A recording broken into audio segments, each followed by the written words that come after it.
Jim Rutledge is going to talk about the Fifth Amendment! Happy Independence Day. Let's give it up for freedom. What do you say, folks?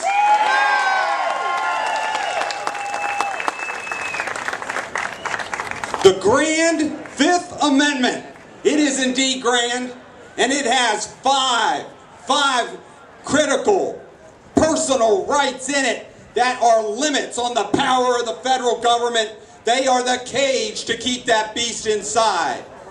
The grand Fifth Amendment starts off with the right to the grand jury, meaning no prosecutor can charge you of a crime unless your fellow citizens have heard the evidence against you and then charge you. And it also deals with two other criminal rights that I want to deal with briefly. Double jeopardy and the right to remain silent. But we're not out here today to remain silent, are we, people?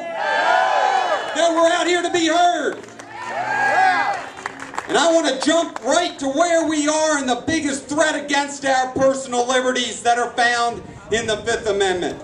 And that is this, that no person shall be deprived of life, liberty, or property without due process of law, nor shall private property be taken for public use without just compensation. Ladies and gentlemen, those are limits on the federal government to keep us from tyranny and oppression. Those brave soldiers, they fought that Revolutionary War based on the Declaration of Independence, and the Fifth Amendment embodies the protection of life, liberty, and property, and yes, private property. The Fifth Amendment says that there can be no taking of your property to give it to your neighbor. The government cannot take these things from us and redistribute the wealth or spread it around, can they? No. No, but today the Fifth Amendment is under attack. It is under attack because those private property principles, life, liberty, and property, are under attack in Washington, D.C., under attack in Annapolis, Maryland, under attack from Main Street to Wall Street, ladies and gentlemen. It is an attack that has been launched in our three precious houses in America. And what are those houses? We know them well. The schoolhouse, the courthouse, and the state house. And they're under attack by who? Liberals and socialists and those politicians that call themselves progressives that are all about slavery and enslaving us. And why? Why are they attacking? Why are they attacking these precious rights? Because the Fifth Amendment says this clearly. It says that the Constitution makes socialism unconstitutional, un-American, that Marxism is un-American, that communism and statism and any other ism that puts the power of the government above the rights of the individual are unconstitutional.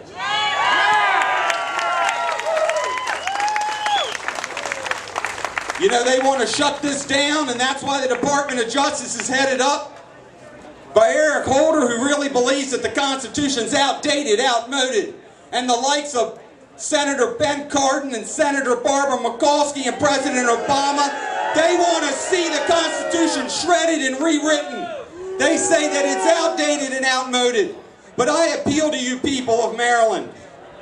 Is owning your own property, keeping the fruit of your labor, is that un-American?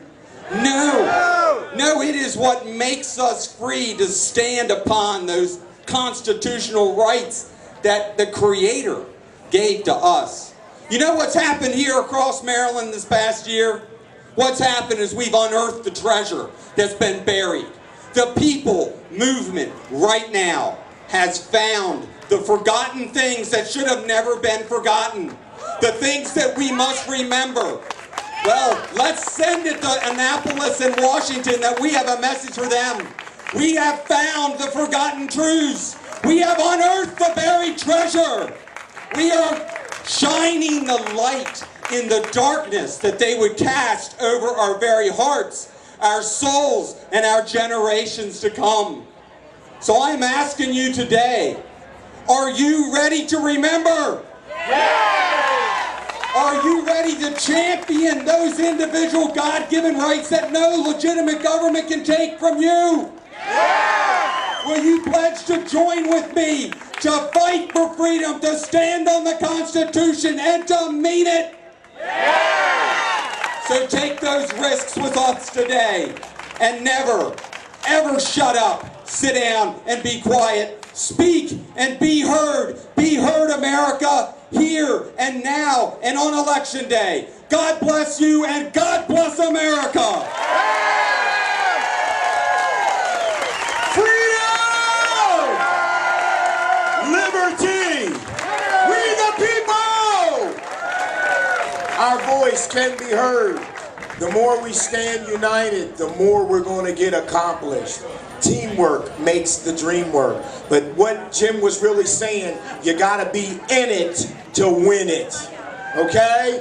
And so standing on the sideline, sitting in your seat, zipping your lip, that's not in it to win it. That's just giving in. And for me, I just can't do it. Liberty. All right, here.